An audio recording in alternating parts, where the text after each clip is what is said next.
Hello my dear students, welcome करता हूं मैं भारत पंचाल और केमिस्ट्री गुरुजी अगेन आप सबका एक बहुत ही ज्यादा इंपॉर्टेंट वीडियो में। तो आज की वीडियो इंपॉर्टेंट रहने वाली है क्लास 12 बोर्ड्स 2025 एस्पिरेंट्स के लिए। और आज की वीडियो में हम लोग बात करने वाले हैं how to score 100 marks in chemistry. इसमें हम हर एक बात करेंगे आपके लिए कौन सी बुक्स है, आपको केमिस्ट्री पढ़नी कैसे है, फिजिकल कैसे पढ़नी है, इनऑर्गेनिक कैसे पढ़नी है, ऑर्गेनिक केमिस्ट्री कैसे पढ़नी है, एमसीक्यू पे किस तरह से होल्ड लेके आना है, आपका टाइम टेबल क्या होना चाहिए, आपको नोट्स क्या बनाने चाहिए, जिनके हम 5 टॉपिक पे बात करेंगे, टू दी पॉइंट बात करेंगे। मुश्किल से 10 से 15 मिनट की वीडियो होगी, बट यस इस वीडियो के बाद आपको केमिस्ट्री के लिए तो किसी स्ट्रेटेजी को देखने की जरूरत नहीं पड़ेगी। रिक्वेस्ट करूंगा कि वीडियो पूरी देख लेना, भले ही 1.5x की स्पीड पे देख लेना। तो चलिए स्टार्ट करते हैं। तो हाउ टू स्कोर 100 मार्क्स, बाकी सारी दुनिया आपको बोलेगी 90 प्लस 95 प्लस, मैं 100 की क्यों बात कर रहा हूं, कुछ क्रेडिबिलिटी है तो भाई ये है क्रेडिबिलिटी, ये रिजल्ट है और ये सच्चा रिजल्ट है। हर एक रिजल्ट के प्रूफ है हमारे पास। ये हमारे बच्चे हैं कृष्णा, सात्विक, स्नीति, सुरांजलि, श्रुति, कुलदीप, आर्यन, जिन बच्चों के 100 मार्क्स आए हैं। इसके बाद 99 मार्क्स आए हैं ऋषि, सेल्वी, भूमि, है ना, 95, 97, 96 इस तरह से मार्क्स आए हो। 95 का तो नंबर ही नहीं है यार, बहुत बच्चों के नंबर आए और परफेक्ट 100 आना एक बड़ी बात होती है, आई थिंक तो ऐसा।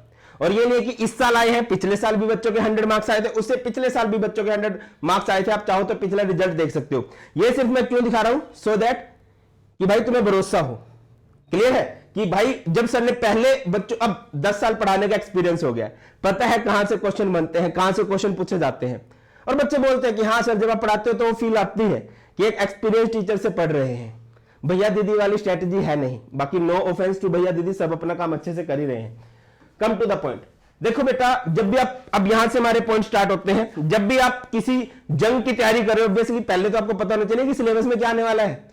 केमिस्ट्री के लिए पिछले कुछ सालों से, जब से ये एनईपी आई है, न्यू एजुकेशन पॉलिसी आई है, सिलेबस में कुछ चेंज होते रहते हैं। बट केमिस्ट्री के लिए क्या है, पिछले 2-3 सालों से यही सिलेबस चल रहा है। हमारे पास 10 चैप्टर्स हैं, ठीक है बेटा, हमारे पास सिर्फ 10 चैप्टर्स हैं। और बढ़िया बात क्या देखिए, जैसे फिजिक्स में, मैथ में बात करते हो तो चैप्टर में से कोई टॉपिक डिलीट हो जाता है या कोई टॉपिक ऐड हो जाता है, बट केमिस्ट्री में ऐसा नहीं है। केमिस्ट्री में जो चैप्टर है वो आपने पूरा पढ़ना है ना। मार्क्स डिस्ट्रीब्यूशन की बात करें, सॉल्यूशन चैप्टर 7 मार्क्स का है, इलेक्ट्रोकेमिस्ट्री 9 मार्क्स का है, सबसे ज्यादा मार्क्स का यही चैप्टर है। केमिकल काइनेटिक्स 7 मार्क्स का है। अगर कोई बच्चा सिर्फ पासिंग गोल लेके चलता है तो इसको करके वो पास हो सकता है। केमिस्ट्री का पेपर फिजिक्स, केमिस्ट्री, मैथ, इन सब में सबसे इजी केमिस्ट्री का बनता है और ये हर बार होता है, ठीक है। आगे बढ़ो, D and F block coordination compound 7 marks के। और ये जो हमारी है, ये प्रॉपर हमारी ऑर्गेनिक केमिस्ट्री है, जिसमें हैलोल्केन हैलोरिन 6 मार्क्स का, अल्कोहल फिनोल 6 मार्क्स का, एल्डिहाइड कीटोन्स 8 मार्क्स का, अमाइन 6 मार्क्स का, बायोमोलिक्यूल 7 मार्क्स का। बाद में फ्यूचर में आपको कोई कंफ्यूजन ना हो, पहले ही क्लियर कर दूं कि ये चैप्टर आपने पूरे पढ़ने हैं, इनमें से कोई भी टॉपिक डिलीटेड नहीं है, ठीक है। चलो सर, अब हमें सिलेबस पता चल गया। अब अगली बात क्या, देखो यार, अंग्रेजों ने 400 साल रूल किया था हम पे लगभग, तो यहां पर भी ये है कि डिवाइड एंड रूल। आपको केमिस्ट्री को 3 पार्ट में डिवाइड करना पड़ेगा। First physical, second inorganic and last organic.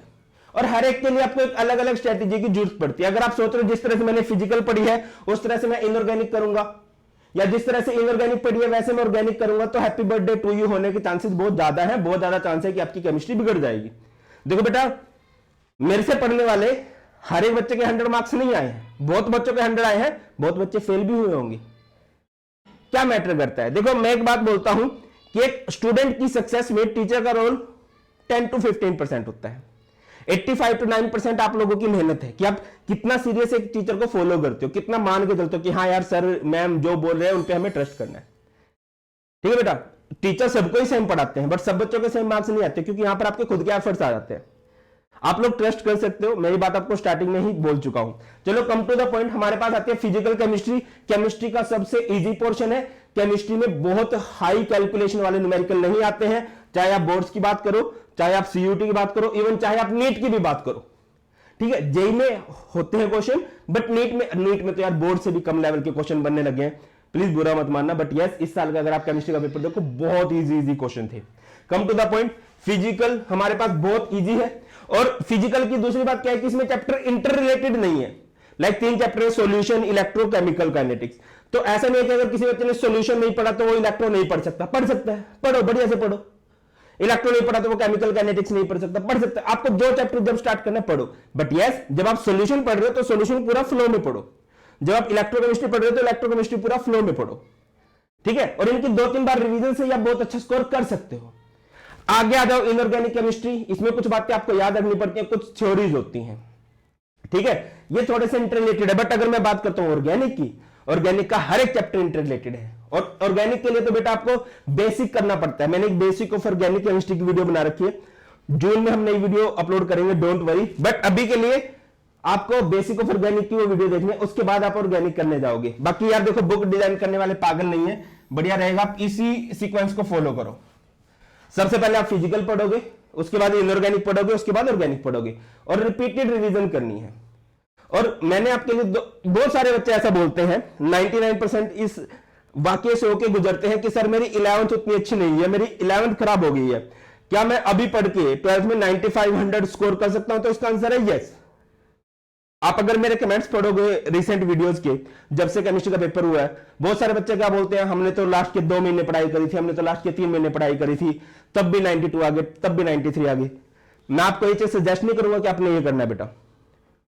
पिछली बार केमिस्ट्री का पेपर कंपैरेटिवली इजी था, और इस साल पेपर का पैटर्न बदला है, तो हम मान के चल रहे हैं कि हार्ड भी होगा। और आपने सिर्फ बोर्ड क्रैक नहीं करना है, ऑब्वियसली आप सीयूटी और नीट भी क्रैक करने की सोच रहे होंगे, जेई भी क्रैक करने की सोच रहे होंगे, तो इसके साथ साथ तैयारी करो बहुत अच्छे से। सीक्वेंस आपने यही फॉलो करना है, ठीक है। फिजिकल के लिए न्यूमेरिकल्स की प्रैक्टिस करते जाओ, और जो फॉर्मूला है वो लिखो। और जब भी, अच्छा चलो आगे बात करते हैं, आपने इसी सीक्वेंस में चलना है। आगे मूव करते हैं बुक्स की। मैं एक सिंपल सी बात बोलता हूं, minimize your resources, maximize your revision. थोड़ा सा सिलेबस है, और उसमें से भी थोड़े पोर्शन से क्वेश्चन बनते हैं। किस पोर्शन से क्वेश्चन बनते हैं, 1 या 2 दिन में वो वीडियो आ जाएगी, या फिर पिछली वीडियो देख सकते हो आप। चैप्टर वाइज इंपॉर्टेंट टॉपिक, हर एक चैप्टर में से 2-3 टॉपिक बता रखे हैं जिनसे क्वेश्चन बनते हैं। दूसरी बात है, बहुत सारे बच्चे बुक्स में कंफ्यूज रहते हैं। देखो यार, केमिस्ट्री के लिए पहली बात तो NCERT is your God book. NCERT तो आपको बहुत अच्छे से करनी पड़ेगी, इसका कोई अल्टरनेटिव नहीं है। और इवन मैं आपके लिए एनसीईआरटी पूरी डिटेल में कि कोई भी क्वेश्चन कहीं से भी घुमा के आ जाए, गलत नहीं होगा, करवाऊंगा। वो करवाने वाला हूं बेटा जी मैं आप लोगों को धैर्व अकेडमी पे। अब जैसे कि आप सबको पता है कि 50% से भी ज्यादा हमारे कंपिटेंसी बेस्ड क्वेश्चन आएंगे, तो वो सारे क्वेश्चन भी उस NCERT line by line series में मैं आपको करवा दूंगा। उस चैनल का लिंक आपको डिस्क्रिप्शन में मिल जाएगा। दूसरी बात, एक हेल्प बुक। अच्छा, जितने भी टॉपर्स के मैंने देखे बच्चों को से जब मैंने बात करी, तो सबने बोला कि सर प्रीवियस ईयर क्वेश्चन और आपके नोट्स वो बहुत इंपॉर्टेंट थे। वीडियो से वो तो एक अलग बात है, बट एक होता है ना स्टडी मटेरियल, अगर हमारे पास उसकी हार्ड कॉपी हो, प्रिंटेड फॉर्म में हो, तो पढ़ने की एक अलग वाइब्स आती है ना। और कितना अच्छा भारत सर के नोट्स हमारे पास प्रिंटेड फॉर्म में हो, तो बेटा उसी के लिए ये बुक बनाई गई है। ये तुम्हारे सर की बुक है, और इसमें वो सब कुछ है जो एक बच्चे को 100 मार्क्स दिला सकता है। यस, मैं सीरियस बोल रहा हूं, इसमें वो सब कुछ है जो आपको 100 मार्क्स दिला सकता है। क्या? इसमें हर एक चैप्टर की शॉर्ट समरी है ना, हर एक चैप्टर, और मेरे हैंड रिटन नोट्स हैं वो, है ना, तो आपको और वाइब्स आएंगी। होता है ना प्रिंटेड फॉर्म में इतना पढ़ने में कई बार फील नहीं आती, तो हैंड रिटन फॉर्म में है। उसके बाद हर एक चैप्टर के मैंने 10-10, 15-15 एनसीईआरटी के क्वेश्चन सिलेक्ट कर रखे हैं, सो दैट कि बच्चों को हर एक कंसेप्ट की एक नॉलेज हो जाए कि हाँ यार एनसीईआरटी के क्वेश्चन भी बहुत इजी हैं। उसके बाद टॉपर्स की आंसर शीट है कि टॉपर्स आंसर किस तरह से लिखते हैं, टॉपर्स क्या गलतियां नहीं करते। उसके बाद क्या प्रीवियस ईयर क्वेश्चन है ना। बहुत सारे बच्चे क्या करते हैं, बाद में प्रीवियस ईयर क्वेश्चन लेंगे, नहीं, अभी प्रीवियस ईयर क्वेश्चन करो। अभी तुम समझो कि केमिस्ट्री में कौन कौन से टॉपिक इंपॉर्टेंट है, कैसे क्वेश्चन बनते हैं। इसके बाद 70% कंपिटेंसी बेस्ड क्वेश्चन है, सेल्फ असेसमेंट टेस्ट है, तो बेटा वो सब कुछ है। इवन इसके अलावा आप इसको इसमें सैंपल पेपर मिलेंगे, और प्राइस बिल्कुल ना के बराबर प्राइस रखा गया बेटा, 399 रुपीज, मार्केट में सबसे कम है। और इसमें जो आपको मेरे नोट्स मिलेंगे वो कलर्ड फॉर्म में मिलेंगे। बुक का लिंक आपको डिस्क्रिप्शन में मिल जाएगा, और मैं चाहूंगा हर एक बच्चे के पास ये बुक हो। और जब आप ये बुक लो तो आप मुझे इंस्टा पर टैग भी करो, सो दैट मुझे भी खुशी हो और मैं भी आपसे कॉन्टैक्ट बनाऊं। भारत पंचाल 92 मेरा इंस्टाग्राम हैंडल है। जब ये बुक आपके पास डिलीवर होगी, फॉर श्योर मैं आपकी स्टोरी शेयर करूंगा, ठीक है। आप ये बुक ले लो, एनसीईआरटी भी लेनी है, एनसीईआरटी हम साथ मिलकर पढ़ेंगे और इस बुक से क्वेश्चन लगाएंगे। अगली बात पे आ जाओ, 80-20 रूल। 80-20 रूल क्या बोलता है? ये प्रूवन फैक्ट है कि आपके 20% सिलेबस से ही 80% क्वेश्चन बनते हैं। आपको उस 20% सिलेबस को पहचानना पड़ेगा जिससे आपके 80% मार्क्स बनते हैं। सर ये हम कैसे पहचानेंगे? बेटा मैक्सिमम प्रैक्टिस करो, किसकी? मैक्सिमम क्वेश्चन लगाओ, किसके? पीवाईक्यू के। वाओ सर, फिर इससे क्या हो जाएगा? इससे तुम्हें पता चल जाएगा। आप देखोगे कि हर एक चैप्टर के 3-4 टॉपिक ही टच होते हैं, और तुम्हारी हेल्प के लिए वो वीडियो मैंने ऑलरेडी बना रखी है, तुम्हारे नए सेशन के लिए 1 या 2 दिन में बना दूंगा, डोंट वरी। कमेंट करोगे तो बना भी दूंगा। और प्लीज आपने अपना गोल जरूर लिखना है। जब हम अपना गोल लिख देते हैं ना, तो बहुत ज्यादा चांसेस है कि वो पूरा हो जाता है। आप हर एक बच्चे ने अपना गोल जरूर लिखना है, और उसके लिए एफर्ट भी लगाना है, और रेगुलर लगाएंगे भी, डोंट वरी। मैं आपको चाहूंगा कि आपको कितना टाइम मुझे देना चाहिए यार? आप हफ्ते का 3 से 4 घंटे मुझे दो, और बस उतना पढ़ो, और तुम आप देखोगे कि यार तुम्हारे 95 to 100 की लाइन में ही है मार्क्स। आगे मूव करते हैं, नेक्स्ट पॉइंट पे चलते हैं। Next is time table. बहुत सारे बच्चे होते हैं कि सर हमारा टाइम मैनेज नहीं होता। अब जब हम स्पेशली मोबाइल का यूज देखो यार, जितनी भी हमारी एप्स बनी हुई है ना, वो इस तरह से डिजाइन की गई है कि हम उसको जितना भी यूज कर ले हमें पता ही नहीं चलता। इंस्टाग्राम की रील्स में मजा आता है स्क्रॉल करने में, यूट्यूब की शॉर्ट्स को स्क्रॉल करने में मजा आता है। वो डिजाइन इस तरह से की गई है, और हमारा कितना टाइम वेस्ट हो जाता है हमें पता नहीं चलता। बट तुम्हारा टाइम बहुत कीमती है। तुम कैरियर डिसाइडिंग एज चल रही है तुम्हारी, है ना, जो कैरियर डिसाइड करेगी तुम्हारा भी और फैमिली का फ्यूचर भी डिसाइड करेगी। तो आप टाइम वेस्ट तो अफोर्ड नहीं कर सकते हो। अच्छा, तो अब टाइम टेबल बनाना कैसे, मैं उस पर आपको सिंपल सी बात बताता हूं कि अगर आप ये सोच रहे हो कि मैं ये बोलूंगा सुबह में 6 बजे उठूंगी, 5 बजे उठूंगा, 4 बजे उठूंगा, ये टाइम टेबल फॉलो नहीं किए जाते। हजारों बच्चे आज तक कर चुके हैं, मैंने भी किया था, नहीं होते ये फॉलो, किसी से भी नहीं होते हैं। ठीक है, प्रैक्टिकल बात क्या है? प्रैक्टिकल बात यही है कि आपका जो फिक्स टाइम है, आप किस टाइम स्कूल जाते हो, किस टाइम सोते हो, है ना, 10-15 मिनट, आधा घंटा ऊपर नीचे होंगे, है ना। इसके अलावा जो आपकी ऑफलाइन कोचिंग है या जो ऑनलाइन कोचिंग है, जो भी आप करते हो वो फिक्स है। अब उसके अलावा आप लोग अपना फ्री टाइम देखो। अब फ्री टाइम में जब भी आप देखोगे तो बहुत ज्यादा चांस है कि आप अपने फ्री टाइम को 3 स्लॉट्स में डिवाइड कर सकते हो। Slot 1, slot 2 and slot 3। जो स्लॉट 1 है उसमें मॉर्निंग वाला, जो मॉर्निंग का गोल्डन आवर होता है। अच्छा बेटा, ऐसा कुछ नहीं है कि भी रात को पढ़ने वाले टॉप नहीं कर सकते, सुबह पढ़ने वाले टॉप नहीं कर सकते, इसका कुछ भी लेना देना नहीं है। रात को पढ़ने वाले बच्चे भी टॉप करते हैं, सुबह भी पढ़ने वाले टॉप करते हैं। बस आप ये देखो कि आपके पास टाइम कब है, पढ़ना है, पढ़ने वाले टॉप करते हैं। ठीक है, तो जो सुबह का कभी भी आप उठ रहे हो, 4 बजे, 5 बजे, 6 बजे, 7 बजे, जब भी आप उठ रहे हो, तो वो गोल्डन आवर होता है। उसमें आप पढ़ोगे सब्जेक्ट नंबर 1। मैं मान के चलता हूं इसमें फिजिक्स आ गया। स्लॉट नंबर 2 आपका कब आएगा? जो आपका आप स्कूल से आए हो या कोचिंग से आए हो, जो आपका आधा 1 घंटा है, उसमें आपका सब्जेक्ट नंबर 2 आ जाएगा। मान के चलो इसमें केमिस्ट्री आ गया। स्लॉट नंबर 3, जो आपने खाना खा के सोने की तैयारियां कर रहे हो, सोने जा रहे हो, सोने से पहले का जो 1 घंटा है, ये आपका स्लॉट 3 है, और इसमें आप लोग सब्जेक्ट नंबर 3 करोगे बेटा। ठीक है, टाइम टेबल लिखने की आपको जरूरत नहीं है, ये टाइम, बस आप ये देख लेना कि हाँ यार जब मैं उठा हूं पढ़ूंगा, और बेटा अगर आपको कुछ करना है तो ये चीज आपको करनी पड़ेगी। बेटा नाम उन्हीं का बनता है जो कुछ एक्स्ट्रा करते भी हैं, आपको करना पड़ेगा। ऑर्डिनरी लाइफ चल रही है तो ऑर्डिनरी तो सारी दुनिया है, सबके नाम नहीं होते, जो कुछ एक्स्ट्रा करते हैं उन्हीं के नाम बनते हैं, और आपने करना है। 20-30 हजार बच्चों के 95+ मार्क्स थे, तो आप भी ला सकते हो। 20-30 हजार बच्चों में आना पॉसिबल है, आप कर सकते हो, ये किया है। जो टॉप करते हैं उनके दिन में भी 24 घंटे होते हैं। मैं बार बार एक बात कहता हूं, हाँ लाइफ सबकी एक जैसी नहीं होती है, बट यस सबकी लाइफ में प्रॉब्लम जरूर है। अब किसी की लाइफ में कौन सी बड़ी प्रॉब्लम हो सकती है, इट डिपेंड्स, बट प्रॉब्लम सबकी लाइफ में है। आप ये एक्सक्यूज नहीं दे सकते सर मेरी लाइफ में ये प्रॉब्लम, मेरी लाइफ में वो प्रॉब्लम है। ठीक है, इन प्रॉब्लम से पार जाने तभी तो स्टोरी बनेगी कि हाँ यार ये प्रॉब्लम आई थी, सबके साथ थी, बट ये अपनी प्रॉब्लम से बाहर आए हैं। ठीक है बेटा, तो आपने ये 3 इस तरह से आप लोग टाइम टेबल बना लोगे। सर सब्जेक्ट तो हमारा इंग्लिश भी है, सब्जेक्ट तो हमारा फिजिकल एजुकेशन भी है। शर्म आती है? साइंस के स्टूडेंट होके उनको इतने इंपॉर्टेंस दोगे क्या? जब छुट्टी आएगी तब पढ़ लेना, है ना। उनके तो टीचर्स भी 1-1 घंटे में सिलेबस निपटवा देते हैं भाई बुरा। मैं आपको ये नहीं बोलूंगा कि 1 घंटे में सिलेबस निपटाओ, बट यस आप सैटरडे संडे को कर सकते हो, और सैटरडे संडे इधर रिवीजन करना, नए टॉपिक मत ट्राई करना। ठीक है, उन दिनों उसको लगा लेना। अब एक और बात बेटा, पढ़ते सब है, पढ़ना कैसे है ये बहुत कम को पता होता है। पढ़ते सब है, पढ़ेंगे सब, सिलेबस एक बार सब कंप्लीट कर लेंगे। एवरेज और टॉपर बच्चे में डिफरेंस क्या है वो मैं आपको क्लियर करता चलूं। सबसे बड़ा डिफरेंस है कंसिस्टेंसी का। जो एवरेज स्टूडेंट है वो क्या आएगा, एक दिन स्ट्रेटेजी की वीडियो देखेगी, मोटिवेट हो जाएगा और वो पढ़ लेगा। बट टॉपर बच्चा ऐसे नहीं, वो डेली पढ़ेगा। देखो बेटा, आप भले ही 10 मिनट पढ़ो, 15 मिनट पढ़ो, बट डेली पढ़ो। ठीक है, धीरे धीरे आप अपना टाइम को बढ़ाओ। इवन आपको किसी फंक्शन में जाना ना, कोशिश करो कि उस दिन में मैं थोड़ा बहुत तो पिछले रिवाइज करूं।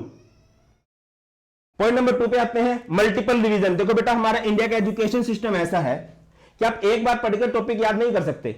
अगर देखो आप ये सोच रहे हो कि स्कूल के 1 घंटा मैंने केमिस्ट्री को दिया, ट्यूशन पे 1 घंटा मैंने दिया, तो मैंने 2 घंटे दे दिया, बेटा वो पढ़ाई नहीं है। सेल्फ स्टडी मेन होता है। वो टॉपिक आप सीख के आ रहे हो, अगर आपको दिमाग में रिटेन करना है तो उसकी मल्टीपल रिवीजन करनी पड़ेगी, है ना। 111 सुना होगा आप लोगों ने। जब भी आप किसी टॉपिक को पढ़ते हो 1 घंटे बाद उसको दोबारा पढ़ो, अगले दिन उसको दोबारा पढ़ो, फिर 1 हफ्ते बाद वीक में उसको दोबारा रिवाइज करो, और जब 1 मंथ हो जाए तो उसका एक रिटर्न टेस्ट दे दो। टेट्रा 1 बोलते हैं, 111 नहीं। इस तरह से बेटा जो टॉपिक आपका स्कूल में हुआ है सेम डे आपने उसको घर रिवाइज करना है। और आप देखोगे पढ़ने में जितना टाइम लगता है रिवाइज करने में उतना टाइम नहीं लगता, अगर वो टॉपिक आपको समझ में आया है तो। ठीक है, अगर आप उसकी मल्टीपल रिवाइज करते हो तभी वो लॉन्ग टर्म वाली मेमोरी में सेव होता है। आगे मूव करते हैं, शॉर्ट नोट्स मेकिंग। बेटा ये आदत आप जरूर डालो। अब शॉर्ट नोट्स कैसे बनाने हैं, वैसे तो मैं इस पे डिटेल वीडियो भी लेके आऊंगा, बट आपको एक सिंपल सा क्लियर करता हूं। जैसे आप कहीं भी पढ़ रहे हो, स्कूल में पढ़ रहे हो, सॉल्यूशन चैप्टर के नोट्स बना रहे हो, तो क्या करो, पहले 5 पेज छोड़ दो, जो वो बता रहे हैं लिखते जाओ लिखते जाओ लिखते जाओ। अब जो भी फॉर्मूले आते जाए बीच में, तो सारे फॉर्मूला लिख लो उन पहले 5 पेज पे। जो भी सर ने बोला कि यार ये बहुत इंपॉर्टेंट है, ये लिखते जाओ। बेटा ऑब्वियसली आपके स्कूल में जो टीचर पढ़ा रहे हैं वो भी बहुत एक्सपीरियंसड है, ठीक है, तो वो लिखते जाओ। जो वो बोल रहे कि यार इसके आने के चांसेस हैं, या आपने कोई नई सी बात सीख ली, तो वो लिखते जाओ उन 5 पेजेस पे। तो जब आपको कभी टेस्ट देना है तो आपको वो 30-35 पेज पढ़ने की जरूरत नहीं पड़ेगी। आप वो 5 पेज पढ़ के भी बहुत अच्छे मार्क्स ले आओगे। क्यों? क्योंकि उसमें आपने उसमें सारे इंपॉर्टेंट फॉर्मुलाज लिखने हैं, जो भी टीचर ने इंपॉर्टेंट बोला है वो भी लिख लिया, क्योंकि मोस्टली टीचर उनमें से क्वेश्चन पूछेगा जो उन्होंने इंपॉर्टेंट बोले हैं। ठीक है, सारी की सारी यूनिट लिखते जाओ, इंपॉर्टेंट ग्राफ लिखते जाओ, तो वो आपकी बहुत रिवीजन में हेल्प करने वाला है। आगे मूव करते हैं, अवॉइड एवरीथिंग जो आपका टाइम वेस्ट करे। स्पेसिफिकली मैं बात करूंगा यहां पर बाबू सोना की। मैं बाबू सोना का एंटी नहीं हूं। एक एज आती है जब आपको बाबू सोना के चक्कर में पड़ना चाहिए, बट अभी वो एज नहीं आई है। जो तुम्हारी एज है ना, इस एज में अपोजिट जेंडर की तरफ अट्रैक्शन हो जाती है। हमारे हार्मोन्स एक्टिव होते हैं जिससे अपोजिट जेंडर की तरफ अट्रैक्शन होती है। बट बेटा आपको इन चक्करों में पड़ना है नहीं, समझ रहे हो, कि इन चीजों को थोड़ा अवॉइड करो। अपोजिट मतलब ये टाइम वेस्टिंग है, इनका फ्यूचर नहीं है। वरना फिर ऑटो चलाते फिरोगे और वफाना या रासाई तुझे हर जाई ऐसे गाने चलेंगे।